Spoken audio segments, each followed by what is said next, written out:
Drain, दोहरे, minor ये सब बदल दिए और ड्रेन जहाँ बनाई है उससे 1 मीटर या 1 किलोमीटर दूर वो दोहरा दे दिया। अब उसका पानी उसमें कैसे जाएगा? दूसरे का बीच में खेत आ रहा है और ड्रेन जहाँ बनाई है पानी निकलने के लिए उसमें मतलब ट्रैक्टर वगैरह आ रहे नहीं निकल सकते। काशकार कैसे आएगा उसमें? बिजली की लाइनें भी अभी इन्होंने जो है करेक्शन नहीं की है। रोड के ऊपर होकर बेचारे जो दूसरी तरफ इनके कनेक्शन है उनको जो है कई बार इनके ट्रक तोड़ जाते हैं। इन्होंने उसका संचालन सही तरीके से नहीं किया है।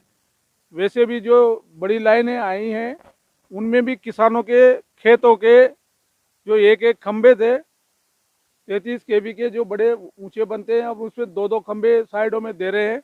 उसके लिए उनको कोई ज़मीन का मुआवजा तो नहीं दिया जाता, पर जब काम चलेगा तो 1 1 किलोमीटर में उनके खेत में गिट्टी रेते वगैरह ठेकेदार पटक देगा, उसके खड्डे की मिट्टी निकलेगी, उसको वहीं छोड़ देगा। इस तरह से वो किसान बर्बाद हो जाएगा। उसकी 1 बीघा खेती कम से कम 10 20 साल तक बर्बाद रहेगी। उसके लिए कोई ये नहीं है इनके पास प्रावधान। पिक्चर खड़ा हुआ है, यही किसानों की इसमें इस प्रकार की कमी है कि किसानों के लिए बहुत बड़ा दुखदाई हो रहा है। ये गडकरी जी के सपनों का रोड बन रहा है और किसानों के सपनों का भी रोड है, पर ये जो सपना दिखाया जा रहा है तो किसानों के ऊपर बहुत बड़ा कुटारा घात भी किया जा रहा है। इसमें प्रशासनिक अधिकारी, जनप्रतिनिधि वगैरह वह उदासीनता बरत करके कहीं कोई ध्यान नहीं दिया जा रहा। जो अंडरपास जो बनाए जा रहे हैं गाँव के जाने के लिए, खेतों पर जाने के लिए, तो एक तो वो गहराई में दिए जा रहे हैं। जब गहराई में दिए जा रहे हैं तो उनमें 8 महीने, वर्ष भर से 8 महीने तो उसमें पानी भरा रहेगा और यदि इसको ऊपर उठाया जाता है तो उसकी ऊंचाई इतनी कम रहेगी कि हमारी जो खेती में काम आने वाली कंबाइंड मशीनें या बड़ी मोटरें वगैरह जो भी आएगी वो उसमें से सुगमता से निकल नहीं पाएगी। तो किसान इन साधनों को कैसे निकाल पाएगा? भारतमाला प्रोजेक्ट में किसानों और आम जनता के लिए आने जाने का रास्ता बिल्कुल ख़त्म कर दिया गया है।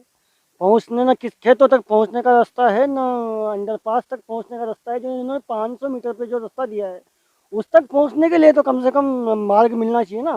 तो उसके लिए हम ये निवेदन करते हैं कि साइडों में 2 लेन बनाई जाए और खेती और आम पब्लिक के लिए सुविधा दी जाए। सभी हमारे यहाँ के जो भारतमाला प्रोजेक्ट के अंदर जो ज़मीनें आई है सब किसान परेशान है। न तो इनके साइडों के अंदर रास्ते दिए हैं और नई जो इनने रास्ते दे रखे हैं उन तक पहुँचने का कोई रास्ता दिया है। और हम प्रशासन से, जिला प्रशासन से या राजनीतिक क्षेत्र से भी ये मांग कर रहे हैं, लेकिन कोई इसको जानबूझ के टाल रहा है, कोई इस पर ध्यान नहीं दे रहा और किसानों के लिए बहुत बड़ी समस्या खड़ी हो गई है। किसान संगठनों द्वारा ये इस बात में अवगत करवाया गया है कि एनएच का जो काम चल रहा है उसके बाद उनके जो रास्ते वगैरह हैं वो अवरुद्ध हो गए। तो जब ये समस्या सामने आई और तो सीएडी के जो एडिशनल कमिश्नर साहब हैं उनकी अध्यक्षता में एक कमेटी बनी, श्रीमान जिला कलेक्टर महोदय के भी निर्देश थे, तो हम सभी साथ थे। एनएच के अधिकारी भी थे, सीएडी के भी थे, किसान संघ के प्रतिनिधि भी थे।